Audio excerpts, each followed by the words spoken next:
Welcome to Elevate Springfield, where we will dive into strategies and stories that help you rise to your full potential. Each episode, we'll talk about how you can take intentional steps to elevate your life and your business while making a meaningful impact on those around you.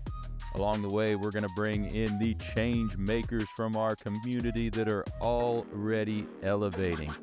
We'll bring the actionable strategies, you bring the discipline and follow through, and together we can elevate Springfield. All right, let's go, Springfield. Time to 10x your life, your business, all of it. Time to crush those goals. Time to get after it. Let's go. You are listening to the Elevate Springfield podcast. Robert Farrell here, certified 10X coach, speaker, and mentor, here to bring you actionable strategies. You bring the discipline and follow through, and together we're going to elevate Springfield.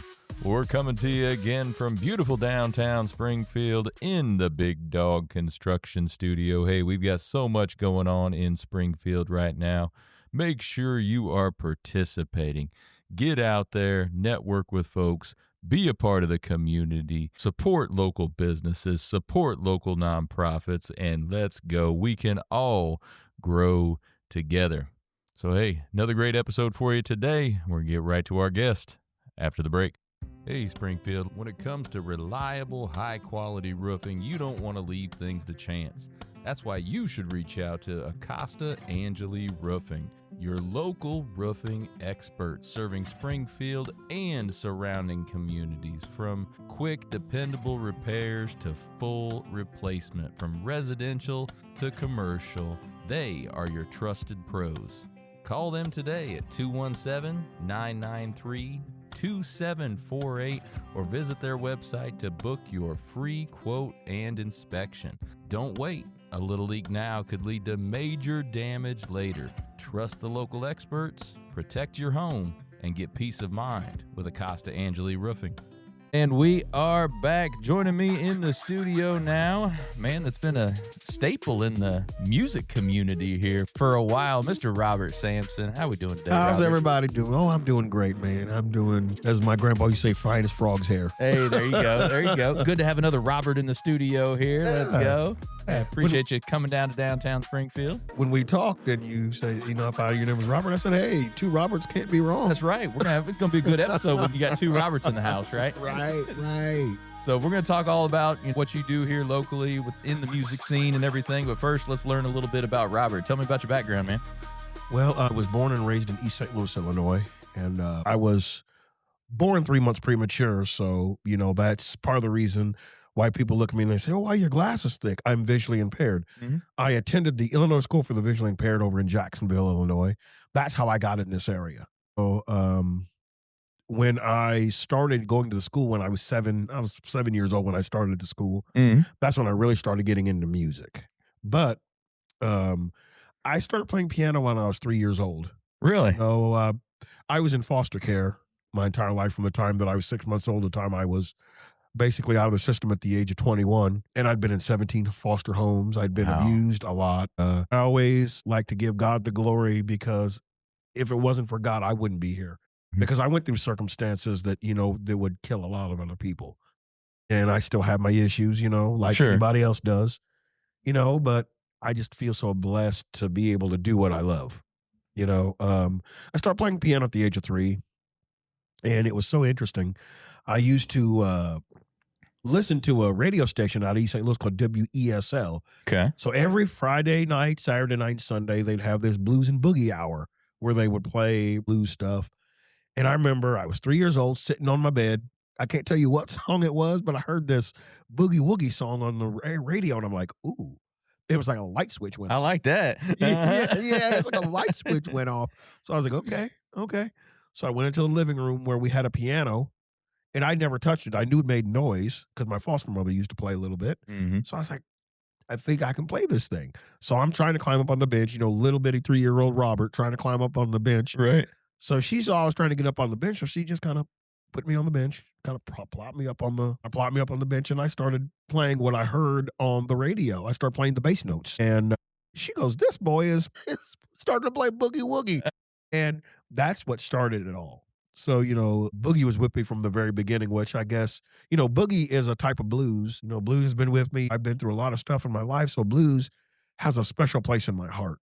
That and gospel music Right. have a very special place in my heart. Absolutely. So you just had that ear early on to where you didn't have to necessarily learn it, but from somebody you had that ear and you could replicate that on there. Yeah. Yeah. I just had a natural ability and a God given ability is what I tell people because it had to be instilled in me from somebody. I wasn't around my mom growing up. I wasn't around any of my siblings. And when we finally started getting to know one another, I found out that my mom played in a band called the St. Louis Travelers, which was my family's gospel singing group. Oh, really? Well, then I found out just recently, within the past month and a half, I found it that my mom used to travel on the road back in the 70s and 80s with a very famous gospel act. So she played guitar and she played a little bit of keyboard. I have 5 other siblings. I've got 3 sisters and 2 brothers, 2 other brothers, and all of us play. Okay. All of us play and sing. My grandma played and sang. My grandma played guitar and sang. My grandpa was a preacher. He played and sang. I found out several years ago that I had a uncle named David. They call him David D, but his name is David Eckert. He was a police officer in East St. Louis. Uh-huh. And he was also a musician. He had a hit called Goin' Fishin' Baby back in like the 80s. Really? Yeah. Huh. So I'm like, I know where I got this Deep from. in now. the family roots then. Yeah, Absolutely. It's deep in my family. Yeah. So with your siblings, were they all with you through the foster No, care? Were you alone through we that were all mostly? separated in different homes. Yeah. I stayed in a foster home, a couple different foster homes with my sister Roberta, but it was like in and out, in and out, in and out. Because when I was 7 years old, I started going to the Illinois School for the Visually Impaired. That school was, if you know anything about that school, there's a lot of rich history at that school. The Braille writer was invented at that school. Really? Yes. I was going to say, no, I do not know much of the history there. So yeah, tell us a little bit. Oh yeah, it's a great school. I mean, I started when I was 7 years old and I graduated. That school, kids are allowed to basically go until they're like, I think right before their 22nd birthday. So I started late. I think when I started at the school, I started at first grade all over again because the school that I attended before that was in Godfrey, Illinois, Lewis and Clark Elementary School. And I had so many problems trying to keep up with the other kids because I was visually impaired. They didn't know how to handle somebody with a disability. And they just pretty much stuck me in special ed because they were like, we don't know. Don't know what to do. So yeah. It stuck me in special ed. And I was behind the kids. I was 6 months behind the kids. And, school lasts for 9 months. So you think I'm only 1/3 of the way through the curriculum while the other kids are way past me. So they had a couple people from the Illinois School for the Visually Impaired that were scouts at the time. They had scouts. So they heard about me. And so they came and basically just scoped me out for a day, looked at what I did in class and took notes. And then they realized, yeah, this is where he needs to be, is at the ISVI because of his visual impairment. And I started in the fall of 1987 and it saved my life. Wow. Because I was always bullied as a kid because, I didn't act like the other kids. I looked different than the other kids. I had kids making fun of me because they were saying, oh, you don't have a mom and you don't have a dad. And it was always hurtful. But when I got to the ISVI, it was so different. It was so different because now all of a sudden I'm around people who understand visually impaired students. I'm around kids who are also blind and visually impaired like I am. So it made a massive difference in the way that I are perceiving the world.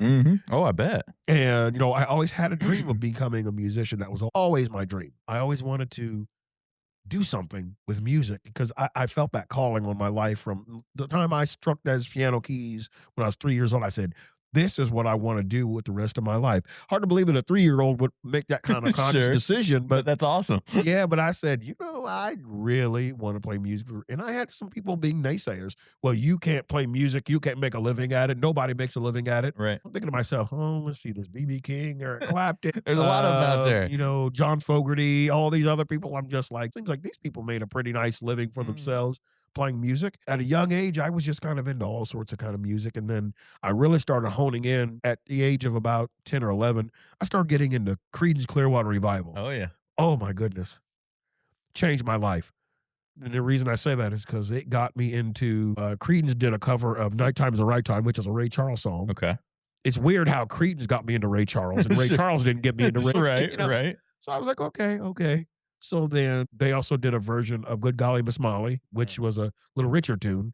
So I started getting into Little Richard. So Creedence really was the gateway for me to get into all sorts of different music, Mhm. and I just kind of snowballed from there. And then I was really not that much of I don't want to say I wasn't a blues fan, but I hadn't heard much blues until I got in my 20s, Mhm. and I really started digging some of the old blues stuff that I heard in like Howlin' Wolf and Muddy Waters. And I love all sorts of blues. I love everything from the basic Delta stuff all the way to the electrified Chicago sound. Oh, sure. It's all great stuff to me. And I like all sorts of music. I like 50s music, 60s music, 70s, some 80s. I get stuck on YMG, and it's like I know every word, almost every song that comes on Sure, YMG. sure. But then somebody says, "Hey, can you play this song?"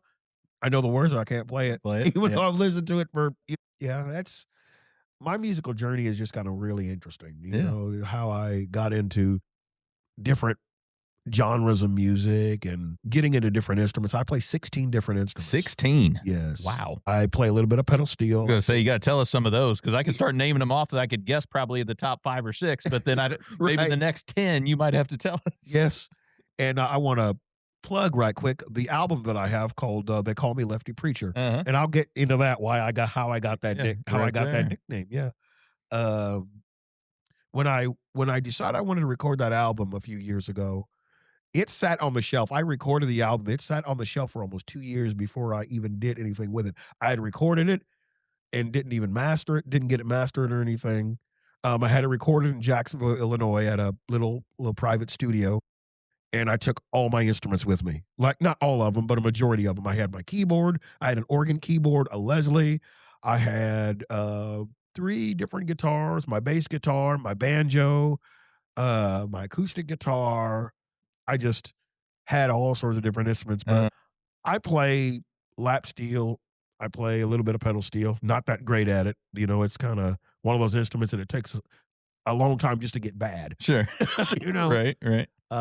I play saxophone. I can play baritone sax, alto, tenor, soprano. I played all those growing up, actually. I was a saxophone player growing up. Awesome. So at some point I played all of them in a different band or jazz band. Because they're all, I mean, if you can play one, yeah, you can pretty much play. Just like my sister Roberta plays clarinet, and I knew I don't tell people I can play clarinet, but if I can play saxophone, clarinet's just you get that. Yeah. But I don't tell people I play clarinet because I've never touched one, so I'm not going to tell people that I play clarinet. But I play piano and organ and drums, percussion. I play a lot of different percussion instruments. Banjo. I got a 6-string banjo at home. I play a little bit of mandolin. Do you have an absolute favorite? My 2 favorites, 3 favorites are organ. Well, I'm going to have to backtrack. My 4 favorites are drums. I like bass. I like guitar, and I classify organ and keyboard in the same kind of category. Sure. So those are my favorites. Okay. You know. Did you at the school? Did you guys have a band? Did you play in groups, or was it all outside of school that you were learning all this stuff? Oh, it was at school because school. The ISVI is a residential school, so it's a lot like college. They have dormitories and such, and the kids stay home. They stay at the school for a while, then they go home on break. Stay at school for a while, go home on break. It's a college kind of atmosphere. Yeah. And I had several of my friends, and I remember all their names. Like growing up, my best friend in the world was Jason Meeks. He's passed on, and I miss him every day. So there was Jason, there was Chad Morrison, Nick Sharp, Craig Humphrey, Clint Murphy, and then myself. And a lot of time we would rotate like different musicians sometimes. And we called ourselves Apollo. And the reason we called ourselves Apollo 13 was one day, Nick and I, we toted our guitars everywhere on campus we went. I mean, we were just like, if I was in the bathroom, I had my guitar. If I was doing homework, which I should have been doing, I was playing guitar, you know? So I was always, more driven towards guitar at that time. And Nick and I we played together all the time. We were never caught anywhere not singing. Sure. We were singing, and the songs that we were singing chorus, we'd be singing our own arrangement that we'd be creating. And we just had a lot of fun. And We called ourselves Apollo 13 because one day Nick and I were sitting there jamming, and he's playing guitar, I'm playing guitar, and we're playing, and I broke a string on my guitar. I said, Houston, we have a problem. And as soon as I said that, I was like, you know what? I think that'd be a great name for a band. He goes, what? Because at that time, Apollo 13 was a thing, the movie. Yeah. So Yeah. I was like, well, we should call ourselves Apollo 13. Like, and that kind of began that was the first band we played every talent show from basically 1992 to about when Nick left to go to the Tennessee School for the Blind. So it was about 3 years. We did talent show 3 years in a row. That was And fun. I still got the recording of our first talent show. And we were doing the song Traveling Band by CCR. Because I got Nick into CCR. He just knew Billy Ray Cyrus and 90s country. That's mainly what he knew. But like I got him into CCR and we played Traveling Band. And I mean, you thought we were playing Carnegie Hall. I mean, we were so excited. And me and Nick were actually just talking on the phone yesterday. I said, man, we really thought we were hot stuff, man. He said, yeah, we did, didn't we? I said, yeah, we thought we were something. I said, Nick, I still got the recording of our first performance when we did Traveling Band. I said, it was awful. It's got to be fun to listen to still. Oh, my goodness. We started out slow, but by the time the song was over, we were double speed. Oh, okay. So I'm like... Good to see where you started and where you come from, man.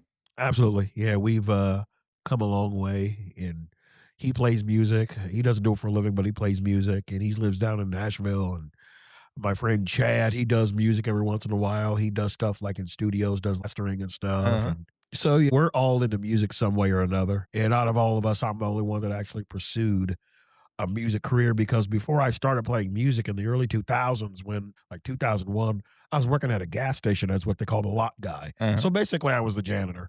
It was my job cleaning the pumps, make sure everything. And I remember one day, some people that took over the place wanted their family to work there. So I just went on ahead and just relinquished my job. And I remember sitting at breakfast with my friend, and this was back 2003. And I told my friend, I said, man, I don't know what I'm going to do now. He said, man, he goes, you're a great musician. He goes, why don't you pursue a music career? And I said, yeah, but that takes this and that, this and that. He goes, you've got more excuses than you've got reasons. You need to flop that, man. Stop making excuses. Exactly. and come up with reasons why you want to do what you want to do. And I'm like, okay. So that flipped that switch then. It did. And then so in the early 2000s, I had a band.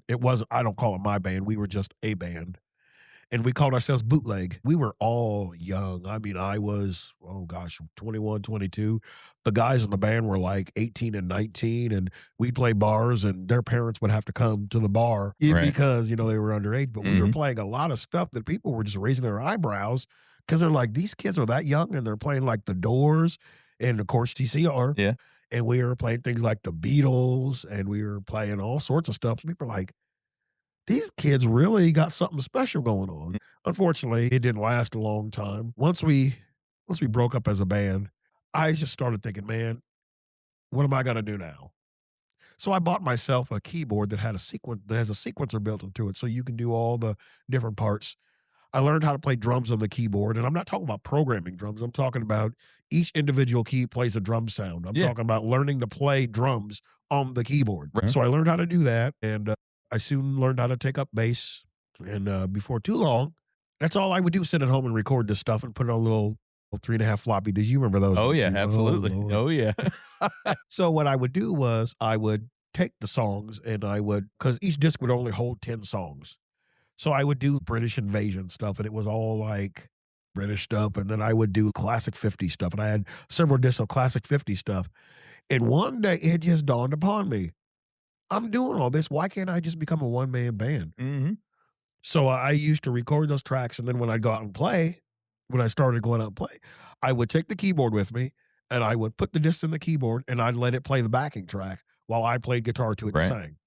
Then I got to the point to where I started recording my own vocals. I got a little bit better equipment. I got a better keyboard, and I just kept progressing with what I did. And eventually it just became, something like I've played so many places doing this one-man band thing that I do. I play here in Springfield every other Wednesday at Fulgenzi's. Y'all that don't come to Fulgenzi's every other Wednesday, you're missing out. There you go. What time's that on every other Wednesday? 6 o'clock to 9 o'clock. Okay. So when's the next one, just so we know which every other Wednesday it is? This coming Wednesday. This coming Wednesday, which will be May 13th.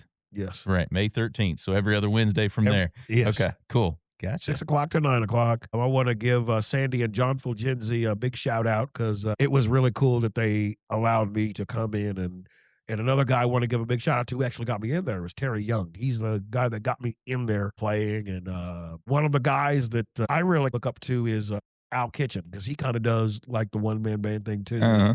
When I look at how he's gathered a following, I admire what he does. And being a one-man band is not as easy as a lot of people think it is. I don't think it's easy. It's actually a lot more difficult. It's actually a lot more difficult than Right. in a band. Uh-huh. Because when you're in a band, all you got to do is learn your part. Right. When you're a one-man band, you have to learn all the parts. Every part. Yes, exactly. And then you got to take that and say, okay, I don't want to play this song just like the record. Some of them I'd play just like the record because it's so good. It's like trying to alter it just wouldn't work. Right. Like a Down on the Corner, for example. Mm. Trying to alter that in any kind of way would just be heresy to me. Right. So, I try my best to get things close when they need to be, but I also try to keep an open mind and say, hey, how can I take this song and make it my own? Right.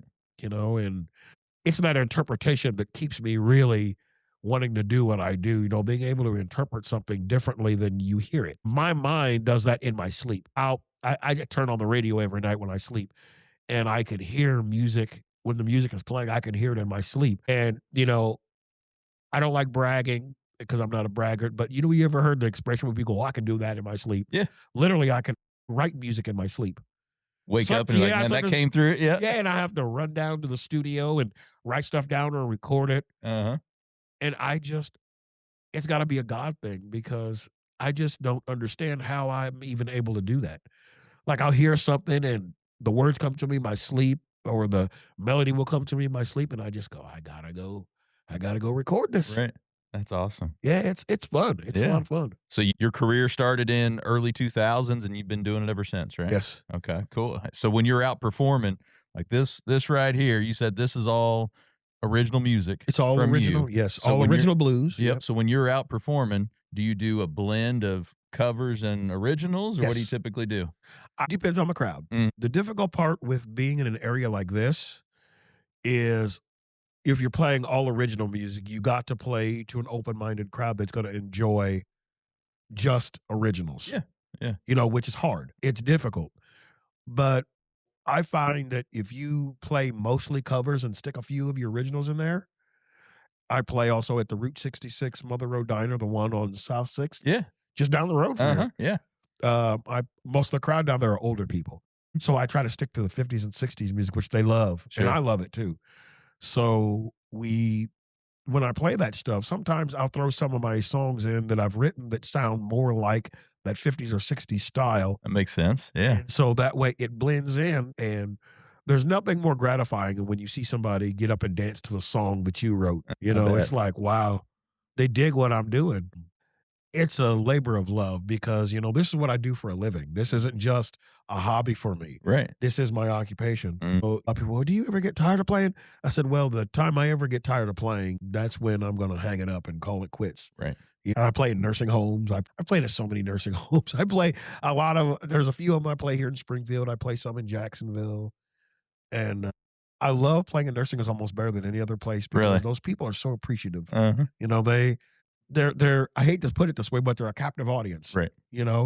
But they don't get much in nursing homes. When I play that 50s music and 60s music, and they absolutely just love it. Oh, I was going to say, I bet they do love it. No doubt about it. And I love making people happy. That's my MO to play music. Uh-huh. The money is secondary, but making people happy is what I love to do. I love to see people smile. I love to hear people laugh. I love to see people get up and dance. I just love to see people enjoying life because we live in a world now that's full of so much hate, full of so much strife and pain. And it's like, man, I just want to see people forget about their problems for a while. Mm-hmm. I love that. And I was just about to ask you, how do you feel like you elevate the crowd and your clients that are out there? Yeah. And it's that. I mean, that's how you do it, man. You got to make people happy. Making people happy makes me happy, which in turn, it's a cycle. When you can make people happy and they make you happy, it's a continuous flow. it's a cycle. You feed off them, they feed off of you. Absolutely. Over the years performing, any songs that just almost always hit, that everybody loves that song. Oh, when gosh. you play that thing. I'd have to say Cool Jerk, Do You Love Me? You know that, Do You Love Oh Me? yeah. Oh yeah. Oh, That yeah. one. And there's a few of them. Twisting the Night Away by Sam Cooke. Yeah. Any song that talks about a dance that's up-tempo, yeah. All over it. Yeah. Oh, yeah. I love seeing some of these elderly people just get up and dance.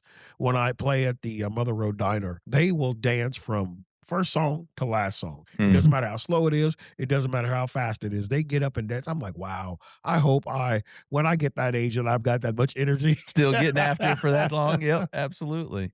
You said we were talking before we went on air here. You also do private events. Yeah, I right? do. Yeah. I do weddings and birthday parties. I even do corporate events if need be, and I have done some corporate events. Really? Okay. Yep. Very cool. Yep. And like I said, I love 50s and 60s music, but blues is my main thing. I've got my own blues band, the Robert Sampson Band. I've played with a lot of different people. I've played with Mary Jo Curry. I've played with Brandon Santini. I've played with James Armstrong. I've played with David Lumsden. A lot of local blues people I've played with, and most of the time it's keyboards, because it's really, guitar players nowadays are a dime a dozen, but it's really hard to find a good keyboard player, because a lot of people, when they learn to play piano, they just don't stick with it. Right. When kids are young and they learn to play, they just kind of get to the point where they're like, yeah, this doesn't interest me anymore. Right. Almost like a gateway to the next instrument type of thing. Yeah. Move on to something else. Yeah. I hear more people go, man, I wish I would have kept up with my piano lessons when I was a kid. I hear that time and time again. I was like, oh, it's never too late. Yeah. I was like, yeah, as long as you're breathing, it's never too late. Absolutely. And that's what I try to tell people all the time. It's never too late to make something of yourself. I thought in my 20s, I was all washed up, and that's a young age, in your 20s. And I thought, man, I've hit a brick wall. And how'd you push past that brick wall? I just have to think about the people that I want to make happy and the music that I love. And sometimes I get in this funk where I'm like, man, I'm playing the same thing. I don't want people to think that I'm getting old or just getting tired. I don't necessarily reinvent myself, but I constantly try to improve myself. Yeah, that's what it's all about. Yeah, and that's elevate. That's what it's about. You got to rise. I had to rise above some terrible circumstances in my life that I thought I would never be able to rise above. With the help of the Lord, and I'll keep saying that, with the help of the Lord, that's the only way that I could elevate myself. I had a lot of people in my life giving me a push, saying, you can do this, you can do this. But I also had people that were like, you can't do this and you can't do that. And I'll tell you what's very strange is the people that were supporting me didn't push me as much as the people that were negative towards me. So that's the hardest thing in life, is to be able to take a negative and turn it into a positive. Right. It's like, so how do I take, the old expression, how do I take lemons and make lemonade?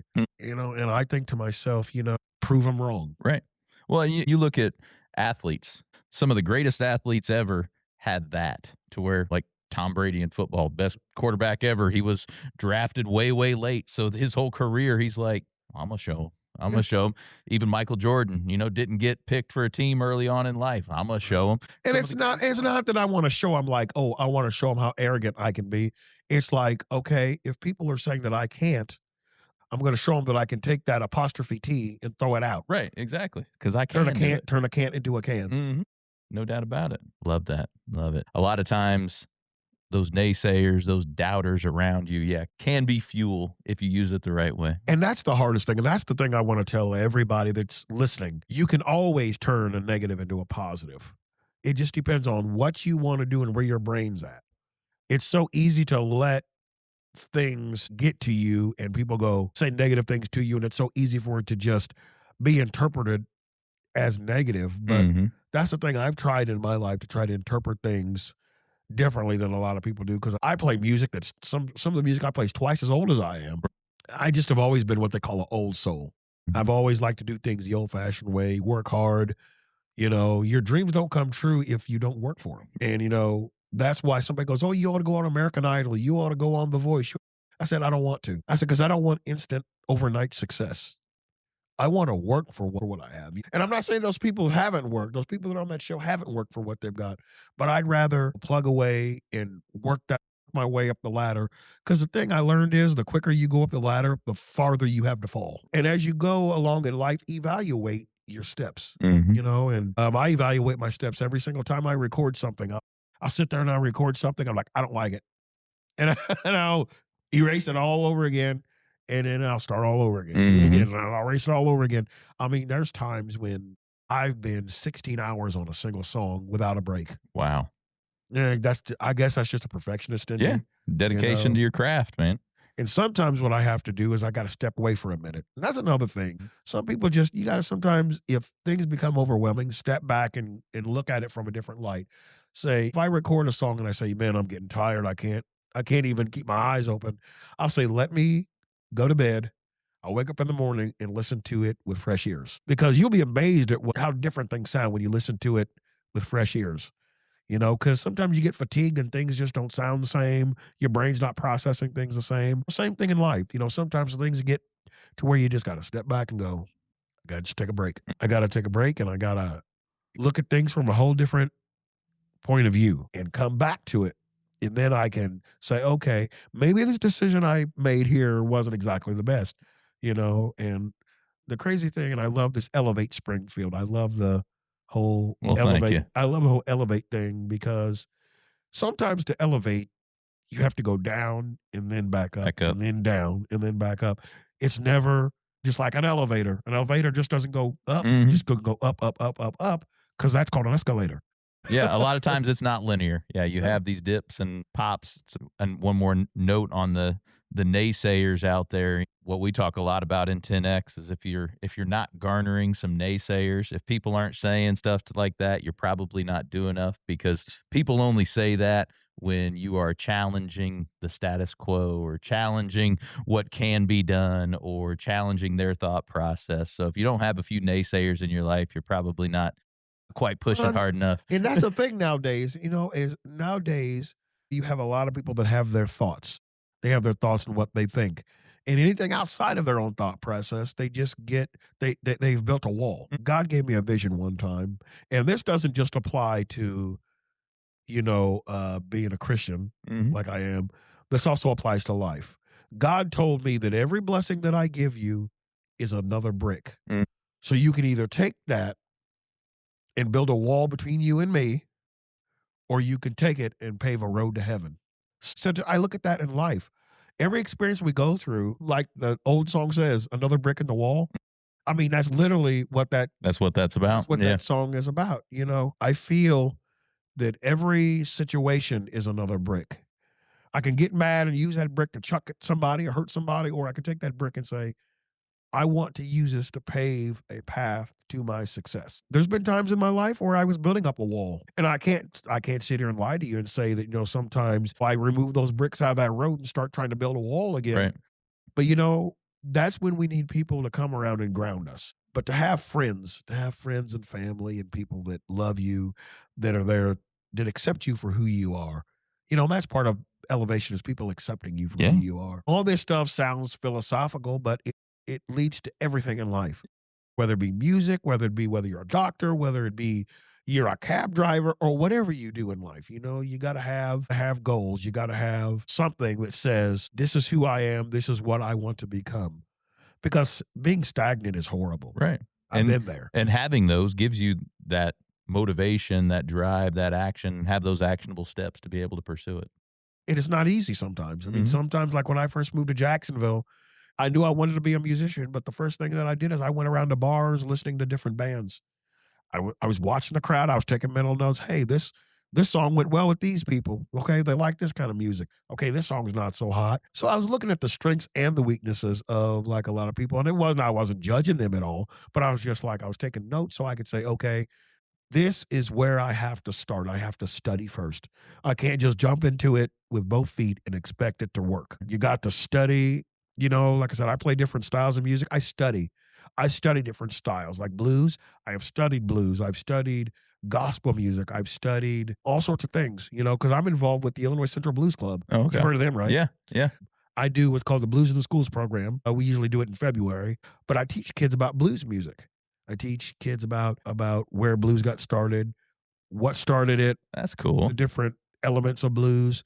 I'm not saying I'm the smartest person in the world when it comes to blues, but I've studied it and I went through it. I went through the blues. I've been through the struggle, the pain, not knowing where my next meal is going to come from. And to transcribe that from basically living life to music, that's what the beauty of blues is. Being able to transcribe real life experiences into notes and making everybody understand how you feel through a bend of a string or, or playing the piano or your voice. Yeah. And that's what's amazing to me. That's powerful. Yeah. Powerful. And you were asking me earlier about the lefty preacher thing. Yeah, that's what I was just about to ask you again. Why they call you the lefty preacher? Okay. Several years ago, I was playing in St. Louis with they got a big group of musicians up in Chicago. They call themselves the Blues Family.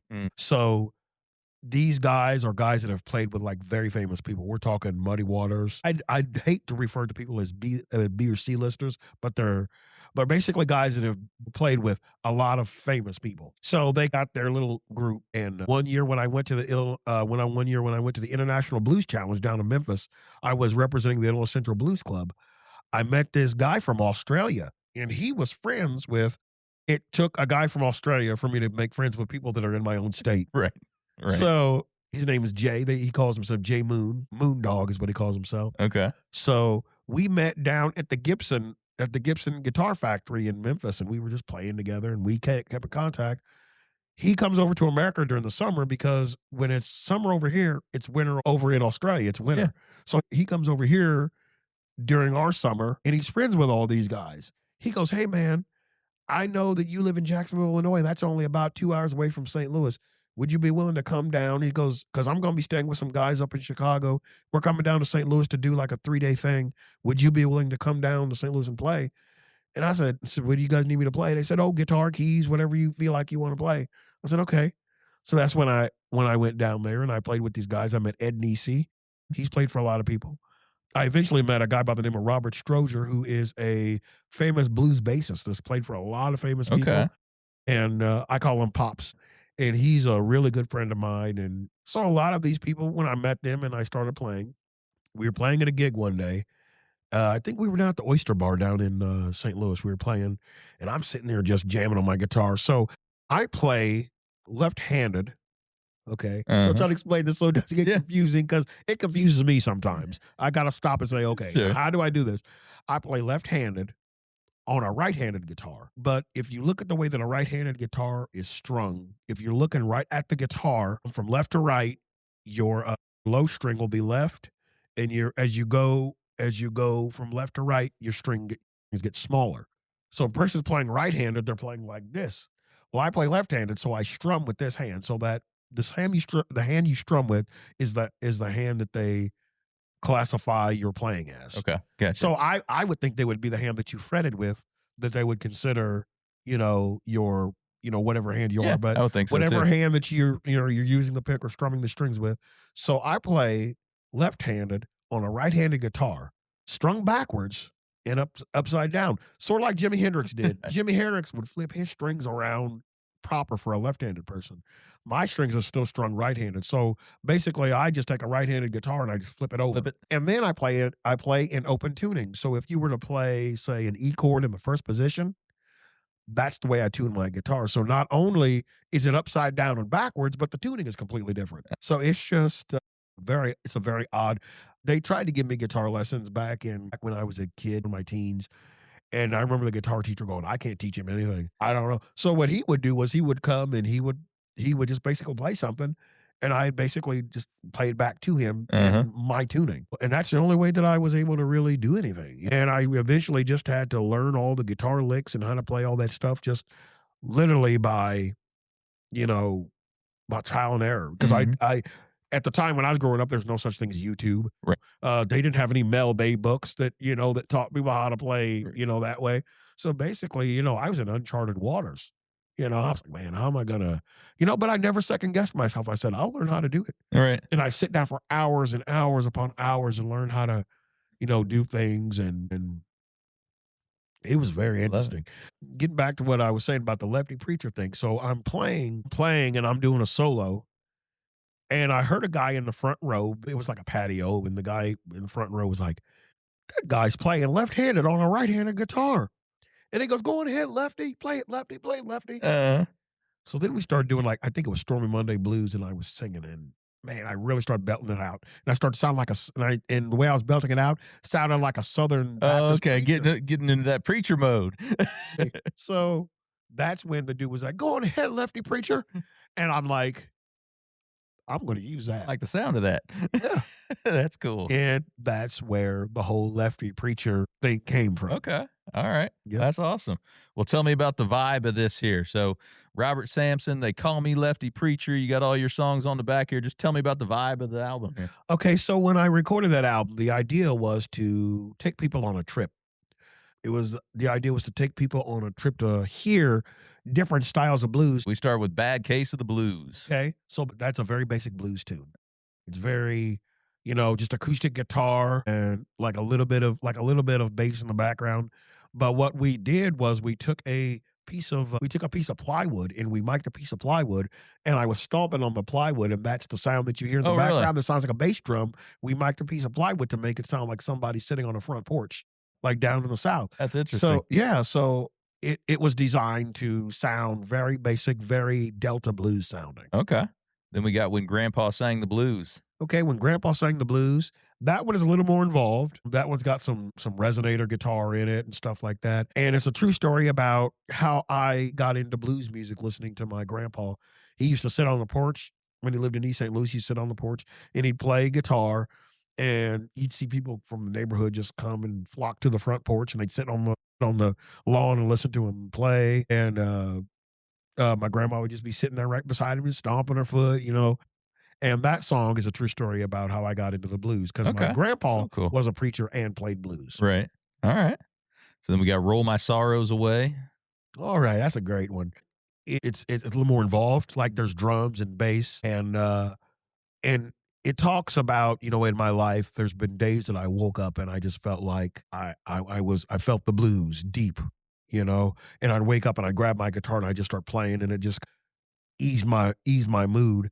Because it starts off going, "Well, I get up in the morning just before the break of day.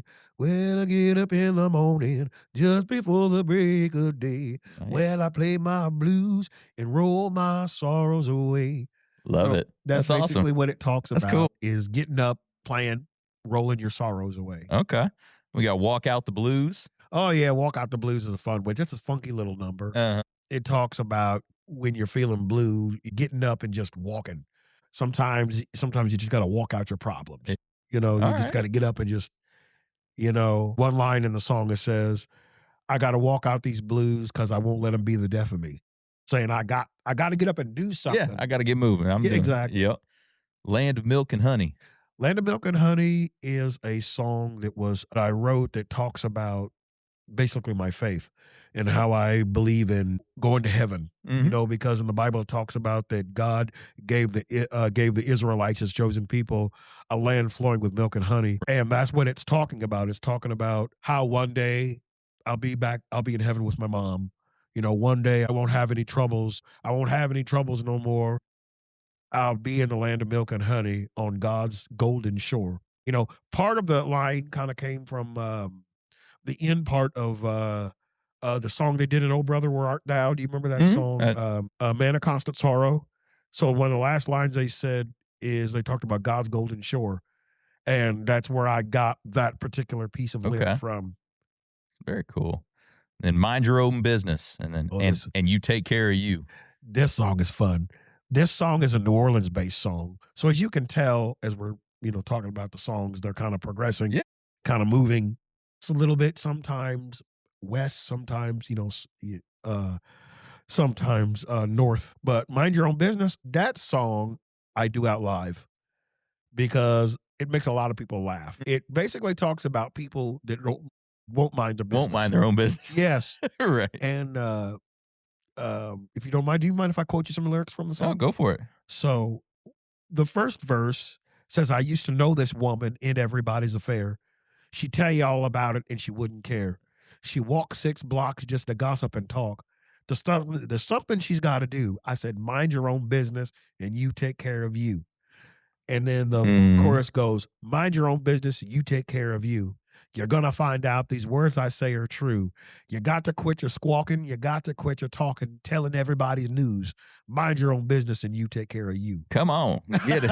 Get it. There we go. And that's basically what it talks about, is how people gossip. And, that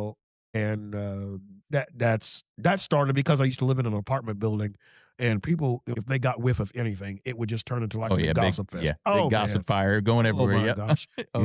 Then we got hard hearing blues. Hard hearing blues. Oh my gosh. I hate to say this, but I'm going to say it anyway.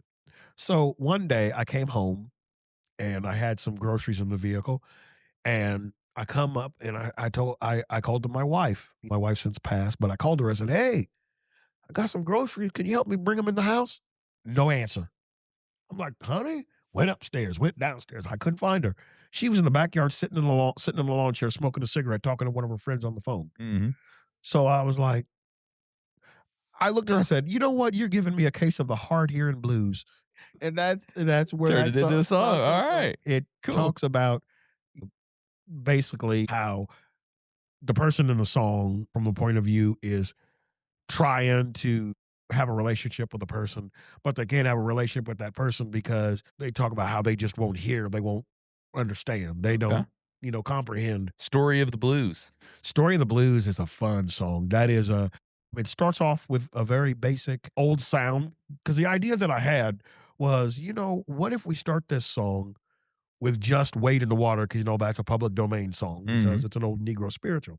So we started off, and I told the guy that was doing the recording, I said, can you add some record scratching and stuff I said, I want this thing to sound like I'm in the holler somewhere. It starts on Wade in the water, Wade in the water. My God's going to trouble the water. And basically that was the Negro spiritual part. So as the song progresses, it basically not only tells the story of the blues, a slave man in the cotton field singing out the blues. He ain't got no money. He ain't got no food. As the song progresses, it gets a little more livelier. And by the end of the song, it's like full electric. So that's the idea of that song, that's the idea of that song, is to take you on a trip. It's like the final trip to take you through all the blues from days of slavery to basically how it got electrified.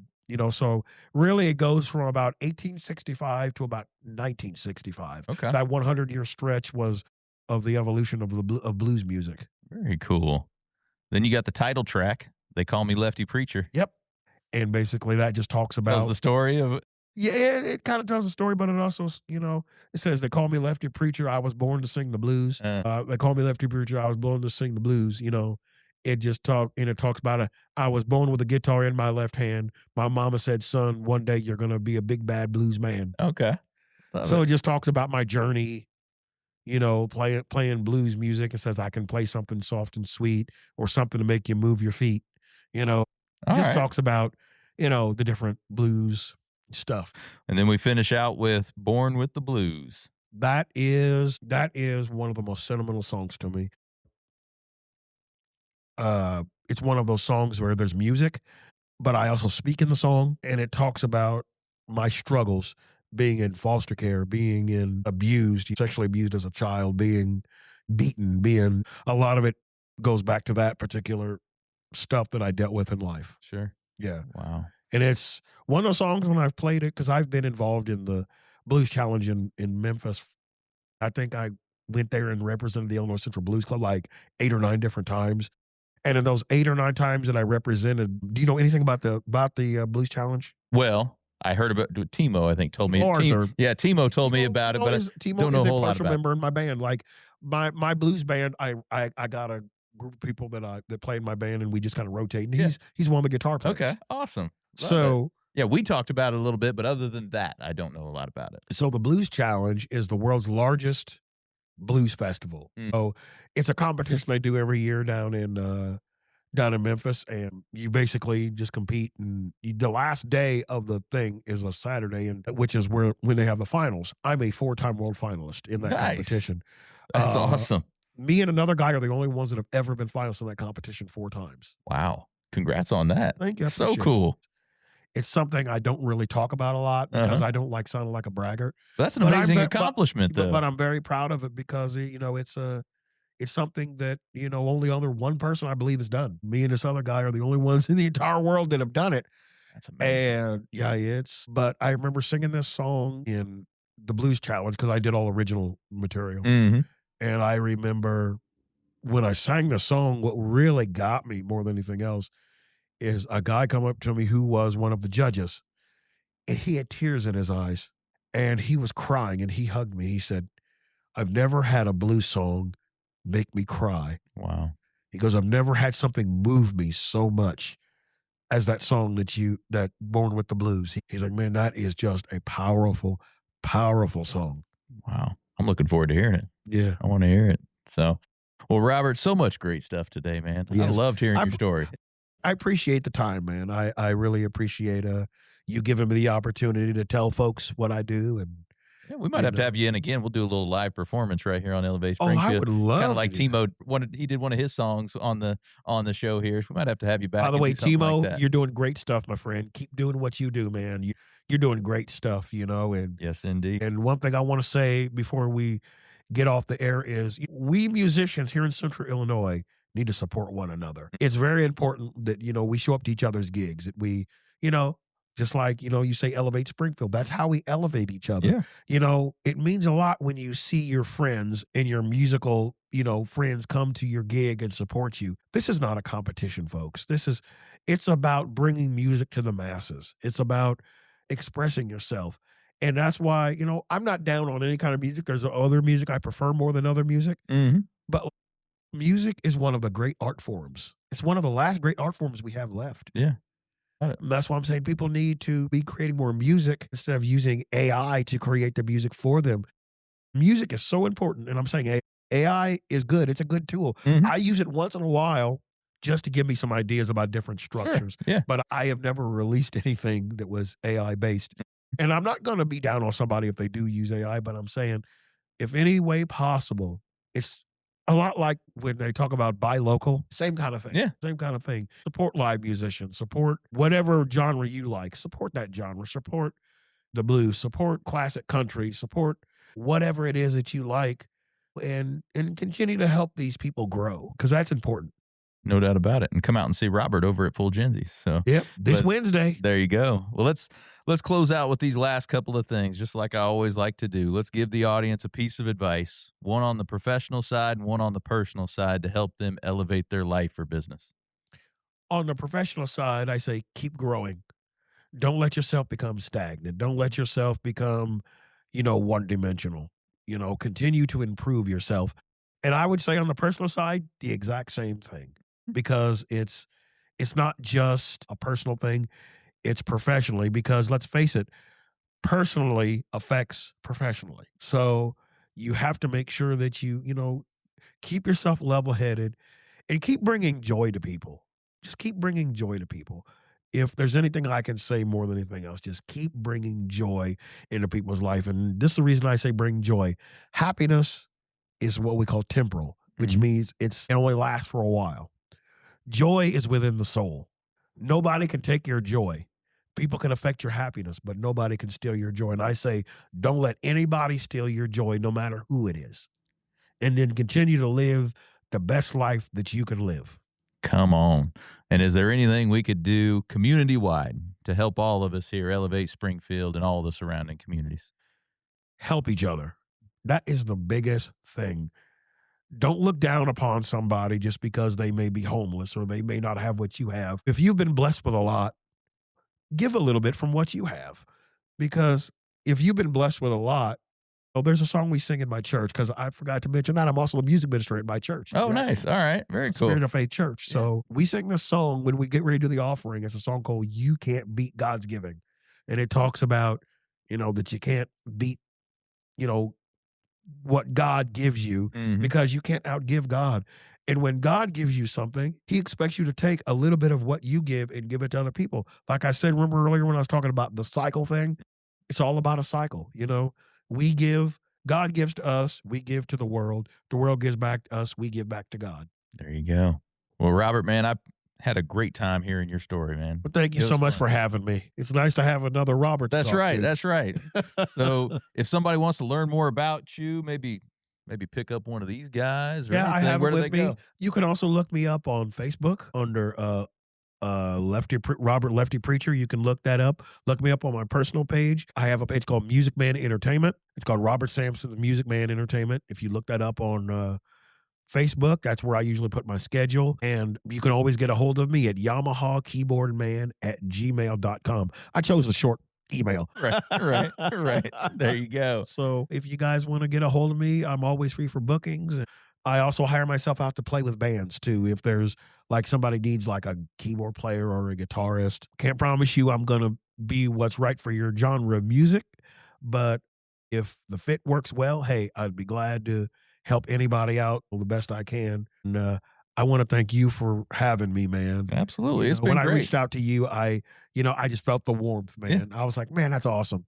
I was like I said, because I found out about what you did through Timo. Oh, okay. All right. And I was like, man, I'd love to get on that show and talk a little bit. I appreciate you coming by. I'm looking forward to listening to this. I love the heart and soul that you put into all these songs, it sounds like, and just told your story through that. And I'm really looking forward to it. And So. if any of you get a chance to come see me out live, please do so. Come up and say hi, shake my hand, give me a hug. Hey, I'm an easygoing guy. There you go. Well, we're going to let Robert get back to elevating Springfield, or the Lefty Preacher out elevating Springfield. Right on. But for the rest of y'all, we'll be right back. Looking for expert tree care with hometown integrity? Look no further than Sangamon Tree Service. They're your trusted local pros, delivering quality workmanship, exceptional customer service, and fair, honest pricing every time. Whether it's trimming, removal, or storm cleanup, their team brings professionalism and care to every job, big or small. Call the name your neighbors trust, Sangamon Tree Service, or visit them today at sangamontreeservice.com. Sangamon Tree Service, rooted in quality, built on trust. Looking for personalized insurance with hometown care? David Hilst American Family Insurance Agents here to help you protect what matters most: your family, your home, and your dreams. Whether it's auto, home, life, business, David and his team are proud to serve the Springfield community with trusted advice and reliable coverage. Local service, real relationships, peace of mind. Call today or stop by their office. They can build your dream protection plan together. Call 217-726-6343. Well, thank you for joining us today, everybody. Appreciate you making us a part of your day. Hey, don't forget, while you're out on social, check ours out. You can check my personal one out at Robert Farrell @everywhere. Check out those Elevate Springfield pages, those Big Dog Business Coaching pages as well. Check us out over on YouTube. Give us a subscribe, give us a like or a follow on any of those channels. We would certainly appreciate it. So hey, take what you learned today. You bring the discipline and follow through, and together, that's right, y'all, we're going to elevate Springfield. Be great. When I first walked into Shudokan Karate Club, I was just looking for a way to get stronger, but what I found was so much more. Here we train in traditional karate, the real stuff, passed down through generations. Every punch, every kata has purpose. I've learned self-discipline, confidence, and how to protect myself. Not just in class, but in real life. It's not about being aggressive, it's about being prepared. This is more than a club, it's a way of life. Join us at Shudokan, traditional, powerful, real. Ki-ai!